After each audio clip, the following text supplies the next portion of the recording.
Bonjour à toutes et à tous, et bienvenue sur la chaîne. Si vous pensiez avoir tout vu à l'Institut Auguste Armand, attendez de découvrir l'épisode 1232 du vendredi 1er août 2025. Cet épisode, c'est un point de non-retour, une faille qui s'ouvre entre les êtres, un instant suspendu où les secrets deviennent des armes, et où les silences hurlent plus fort que les mots. Aujourd'hui, tout bascule. Dans le calme trompeur du salon de Castelmont, Ferdinand fait face à son père, Étienne, avec dans les yeux la douleur ancienne d'un fils trahi, et dans la voix la force d'un homme décidé à briser la chaîne du mensonge. Ce n'est plus une confrontation, c'est une libération. Et dans cette joute muette, le lien filial se brise à jamais. Mais ce n'est que le début. Car plus haut, au bord d'une falaise, une autre vérité éclate brutale, déchirante, Ferdinand et Léonard sont frères. Ce mot, frère, fait trembler le sol sous leurs pieds. Tout ce qu'ils croyaient savoir s'effondre. Une révélation murmurée dans le vent de la montagne et c'est un monde entier qui se fissure. À l'Institut, pendant ce temps, Lucille vacille, rongée par la peur que la vérité entraîne Ferdinand vers l'irréparable. Clotilde, en mère de substitution silencieuse, tente d'apaiser les craintes, tandis que le passé, comme un fantôme, vient frapper à la porte. Et puis, il y a Thelma et Lionel, qui se réveillent sur le sable encore tiède d'une nuit aussi imprévue qu'émouvante. Un réveil doux amer, ponctué par la sentence cruelle d'une voyante, ils sont incompatibles. Pourtant, dans leurs regards, une tendresse inattendue, un espoir fragile, une envie d'y croire malgré tout. Car l'amour, parfois, se rit des chiffres. Sans oublier le duo Jim et Jasmine, dont la complicité culinaire devient la promesse d'un avenir à deux, ou encore Solal, Carla, Zoé et Gaspard, qui s'unissent pour retrouver Ferdinand, disparu dans l'immensité d'une nature indifférente. Oui, cet épisode est un carrefour d'émotions, une fresque de douleur, d'instinct et de vérité. C'est un cri sourd, un souffle retenu, une lueur au fond des abysses. Et aujourd'hui, on va tout revivre ensemble, scène par scène, émotion par émotion. Accrochez-vous. Car ce que vous allez entendre pourrait bien tout changer. Dans le salon silencieux de Castelmont, l'atmosphère est chargée d'une tension presque irrespirable. Le crépitement lointain d'un vieux plafonnier est le seul bruit qui accompagne Ferdinand, debout face à Étienne, qui reste figé, les bras croisés, la mâchoire serrée. Ferdinand ne recule pas. Son regard est droit, plus déterminé que jamais. Son visage n'exprime plus la colère impulsive d'un fils blessé, mais la lucidité glaçante d'un homme qui a compris.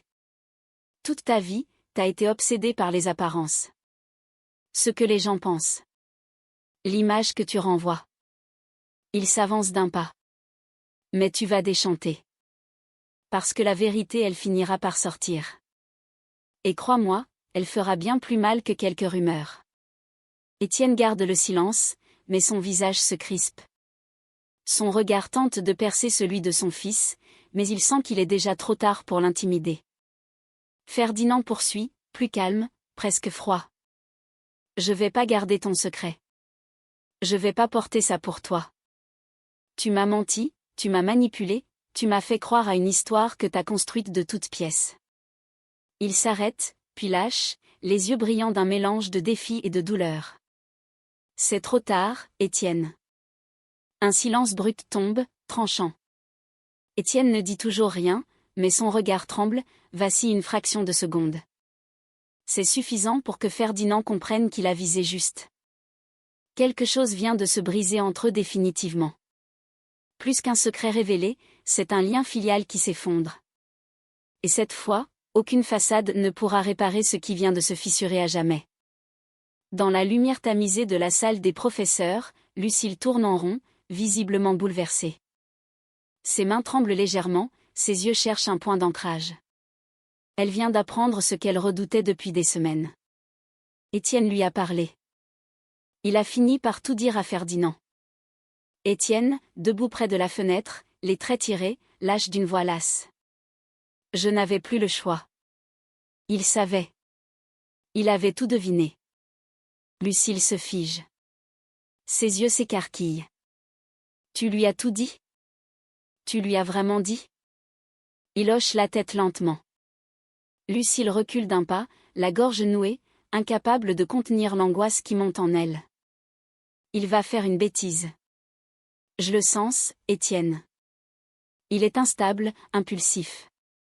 Tu le connais.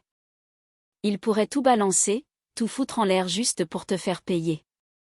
Elle passe une main sur son front, son souffle s'accélère. On aurait dû le préparer. Pas lui jeter ça en pleine figure. Étienne reste muet, figé par le poids de ce qu'il vient de déclencher. C'est à ce moment-là que Clotilde entre, alertée par la voix de Lucille. Elle comprend immédiatement que quelque chose de grave vient de se passer.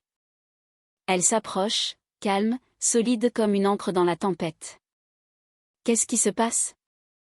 Lucille s'effondre sur une chaise, la voix brisée. Ferdinand sait. Il sait tout. Et j'ai peur de ce qu'il va faire.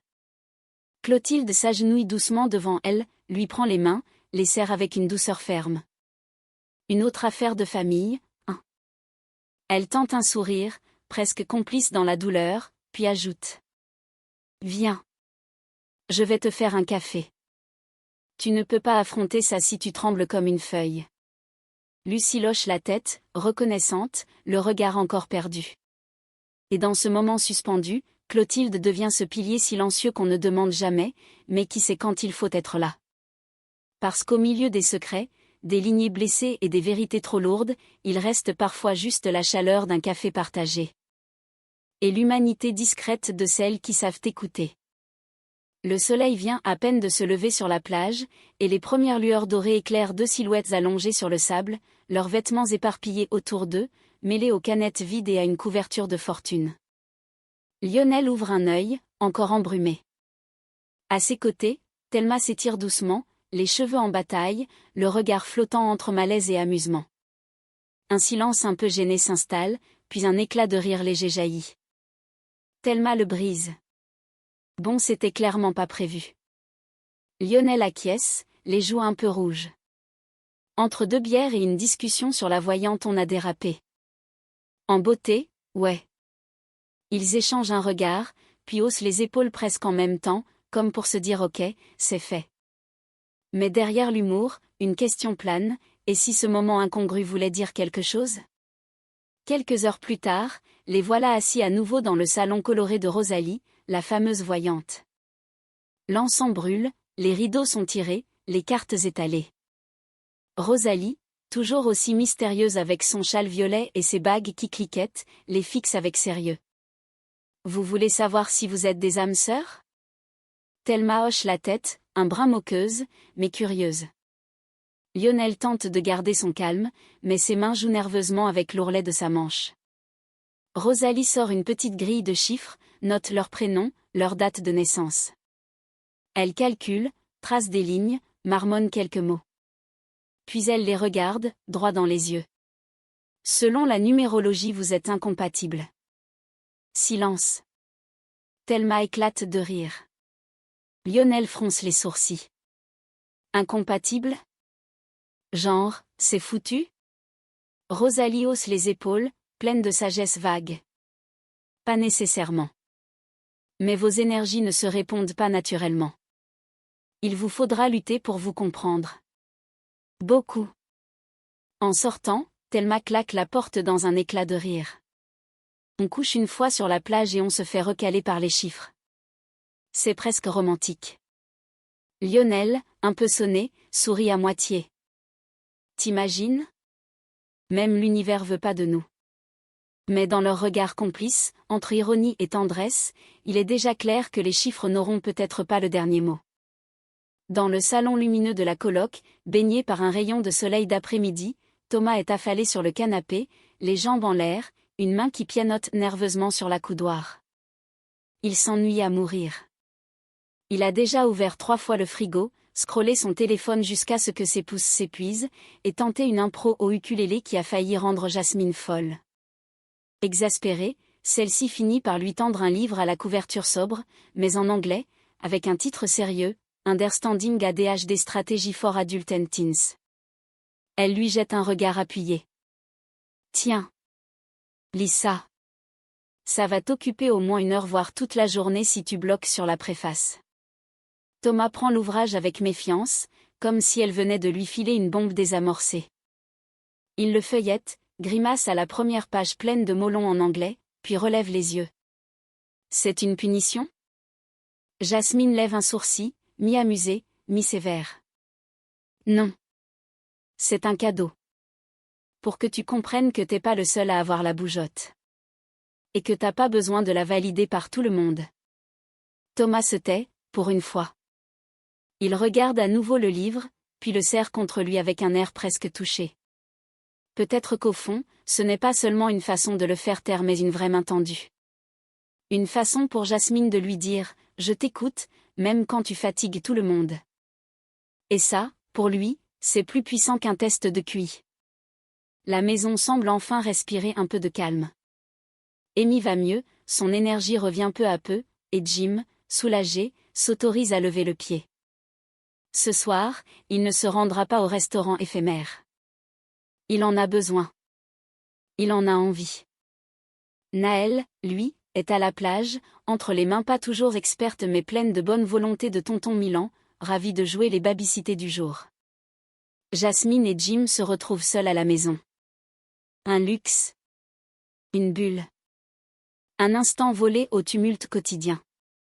Le silence est doux, complice. Ils s'installent dans le salon, un thé fumant à la main, quelques sourires discrets échappés du fond du cœur. Leurs regards se croisent, pendant une seconde, plus rien d'autre n'existe. Pas même le monde extérieur. Mais à peine le moment prend forme qu'un vacarme surgit de l'entrée, Milan, essoufflé, revient en catastrophe. J'ai oublié le seau et l'appel de Naël et je suis à 2 doigts de me faire engueuler par un môme de 4 ans. Jim et Jasmine éclatent de rire. Le charme est rompu pour un temps. Plus tard dans l'après-midi, une fois Milan reparti, le couple décide de s'isoler dans l'atelier, ce lieu refuge où naissent à la fois leurs idées les plus folles et leurs tendresses les plus douces. Les gestes deviennent caresses, les regards s'allongent, et c'est tout leur lien amoureux qui s'exprime sans mots. En ouvrant le frigo, Jim tombe sur quelques plats oubliés. Curieux, il goûte. Jasmine le rejoint, et sans même se concerter, ils se mettent à improviser. Un reste de légumes grillés par ici, un effiloché de bœuf par là. Et soudain, une idée jaillit, pourquoi ne pas fusionner leurs univers culinaires, elle la végé créative, lui le gourmand instinctif? Le résultat est surprenant, audacieux, équilibré. Une fusion inattendue qui explose en bouche. C'est à ce moment-là qu'Olivia entre dans l'atelier. Attirée par l'odeur, elle se penche pour goûter à leur création. Une bouchée, un silence. Puis ses yeux s'écarquillent. C'est bluffant. Sérieusement. Ce que vous avez fait là, c'est exactement ce que Claire et moi recherchons pour le menu du nouveau resto. Jim et Jasmine se regardent, pris entre fierté et étonnement. Vous seriez partant pour participer à la session test? Propose Olivia, avec cet enthousiasme qu'on lui connaît. Il n'hésite qu'une seconde. Un regard, un sourire. Et tout est dit. Avec plaisir. Un nouveau chapitre s'écrit. Et cette fois, il commence à 2 derrière les fourneaux. Le vent souffle en rafale sur les hauteurs encore baignées de rosée. La montagne s'ouvre devant eux, majestueuse et silencieuse. Gaspard, Carla, Solal, Zoé et Léonard entament leur randonnée avec l'enthousiasme d'une aventure entre amis, loin de Castelmont, loin des tensions, des suspicions, des non-dits. Solal, fidèle à lui-même, a tout prévu, trousse de secours, boussole, couteau suisse, barres énergétiques, gourde filtrante. Il porte son sac comme un explorateur prêt à braver la nature, et même les ours s'il le faut. Carla se moque gentiment de lui, mais au fond, elle est rassurée. Alors qu'il s'éloigne du sentier balisé, Ismaël surgit au détour d'un virage, le souffle court, mais le regard décidé.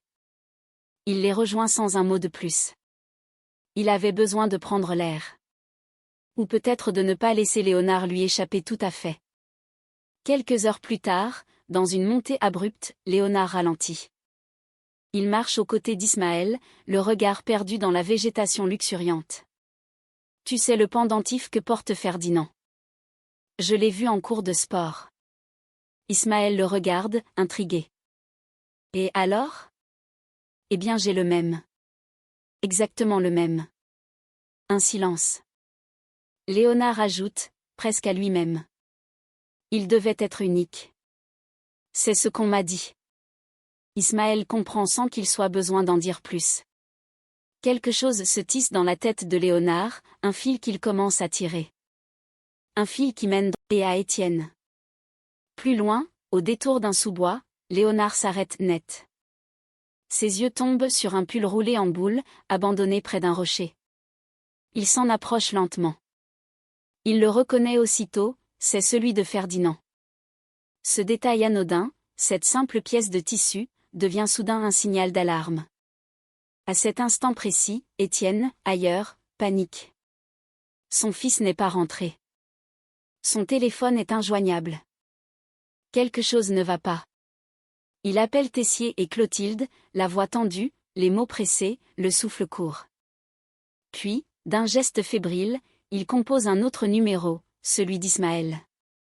Il faut que tu le trouves, Ismaël. Il a disparu. Ferdinand a disparu. Au sommet de la montagne, le vent souffle plus fort. Et quelque chose, soudainement, ne tourne plus rond. Un silence pesant s'est abattu sur la forêt, brisé seulement par le froissement des branches et les murmures inquiets des élèves. L'annonce de la disparition de Ferdinand a glacé le groupe. Plus personne ne plaisante. Plus personne ne traîne. En un regard, tous comprennent que chaque minute compte.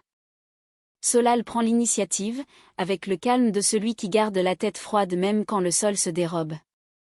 Il suggère de se diviser en binômes, pour couvrir un maximum de terrain sans se perdre. Son regard croise celui d'Ismaël, plus tendu qu'à l'accoutumée, mais prêt à agir. Ensemble, ils élaborent un plan sommaire, chaque duo s'enfoncera dans une direction différente, depuis le point où le pull de Ferdinand a été découvert. Zoé et Gaspard partent vers les hauteurs, longeant une crête escarpée où le sol glisse sous les pas. Zoé scrute chaque recoin de végétation, appelant le nom de Ferdinand à voix haute, malgré l'écho qui lui revient comme une menace. Gaspard serre les dents, il sait qu'il y a peu de chances qu'il tombe sur Ferdinand si celui-ci est blessé, mais il refuse de penser au pire. Léonard, quant à lui, demande à faire équipe avec Ismaël. Il sent que cette recherche n'est pas seulement une urgence mais peut-être la clé d'une vérité qu'on cherche à lui cacher depuis trop longtemps. Il ne dit rien, mais son esprit bouillonne. Et Ismaël, qui l'a compris, garde un œil sur lui tout en marchant droit devant. Carla et Solal ferment la marche. Malgré les tensions récentes, ils se montrent d'une solidarité silencieuse. Carla ne cesse de tourner la tête, le cœur battant. Solal, lui, garde une main sur sa lampe frontale et l'autre sur la petite trousse de secours dans son sac. Il murmure, comme un mantra. Il faut qu'on le retrouve. Il faut qu'on le retrouve. La forêt, immense et indifférente, les engloutit peu à peu. Chacun avance, le souffle court, les sens en alerte, unis par la peur sourde qu'il soit déjà trop tard mais portés par l'espoir têtu de le ramener vivant. La lumière du matin filtre à travers les volets entr'ouverts, caressant doucement les draps froissés et les vêtements éparpillés. Sur la plage encore vide, bercée par le clapotis discret des vagues, Lionel et Thelma se tiennent côte à côte, les épaules presque timides, mais le regard franc. Leurs gestes sont lents, hésitants, comme si le monde venait de basculer dans une dimension nouvelle, fragile, incertaine. La voyante, la veille, leur a annoncé une incompatibilité totale selon la numérologie. Un verdict brutal, presque risible après cette nuit partagée imprévue, sincère, émouvante. Thelma détourne les yeux, un sourire pincé aux lèvres. Elle murmure, un peu ironique. « Tu crois qu'on est maudit ?» Lionel esquisse un rire, mais ses yeux, eux, restent sérieux. Il se tourne vers elle, posant une main douce sur son bras. « Je ne regrette rien. » Pas une seconde. Il ne dit pas ça pour la rassurer. Il le pense. Sincèrement. Ce moment, même né d'un hasard un peu flou et de quelques bières trop enthousiastes, il l'a vécu comme une évidence. Thelma, surprise par la sincérité de son ton, lève lentement les yeux vers lui. Il n'y a ni gêne, ni doute. Juste une clarté tranquille, apaisante. Moi non plus. Ils restent là, suspendus, le monde retenant son souffle autour d'eux. Et malgré ce que les chiffres ou les cartes peuvent dire, malgré le poids invisible d'un avenir incertain, ils s'embrassent.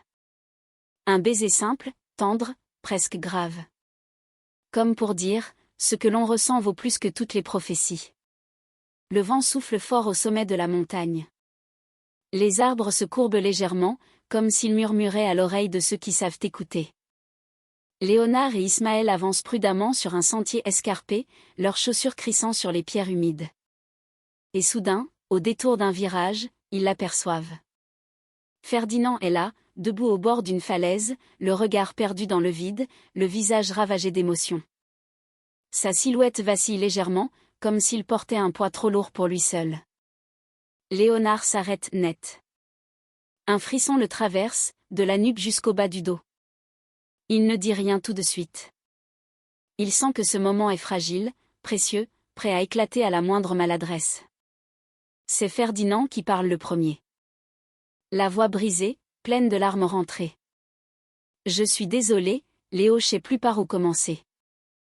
J'ai tant de choses à te dire. » Il tourne enfin la tête vers lui. Ses yeux brillent d'un mélange de honte, de peur, de tendresse aussi. Léonard reste figé, le cœur battant à tout rompre. Ismaël garde ses distances, discret, comprenant que ce qui se joue là ne le regarde plus. Et puis Ferdinand lâche la bombe. D'une voix à peine audible, presque noyée dans le vent. Étienne m'a dit que j'avais un frère. Il me l'a dit récemment. Et ce frère, c'est toi. Le monde s'arrête. Littéralement. Léonard sent un vertige violent l'envahir, comme si le sol venait de s'ouvrir sous ses pieds. Il recule d'un pas sans s'en rendre compte. Sa bouche s'entr'ouvre, mais aucun mot n'en sort. Lui et Ferdinand. Frère. Ce mot résonne dans sa tête comme un écho impossible. Un mur d'images défile, leur confrontation, leur désaccord, leur regard fuyant et cette ressemblance qu'il n'avait jamais voulu voir. Ferdinand baisse les yeux. Je voulais pas te le dire comme ça. Je voulais attendre. Mais j'en pouvais plus. Léonard, toujours sous le choc, murmure. C'est pas possible. Mais au fond de lui, quelque chose cède. Un verrou. Une certitude. Et une question, terrible, s'impose, depuis combien de temps Étienne leur mentait-il ? Dans ce silence écrasant au bord du vide, deux frères se redécouvrent. Et plus rien ne sera jamais comme avant.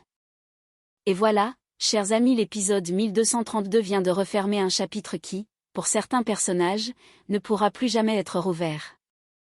Dans cette heure d'émotion brute, le vernis a craqué, les masques sont tombés, et les âmes, mises à nu, ont tremblé sous le poids de ce qu'elles portaient en silence. Ferdinand a parlé. Étienne a flanché.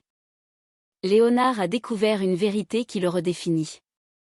Et rien, plus rien, ne pourra effacer ce qui a été dit, ce qui a été révélé, ce qui a été vécu.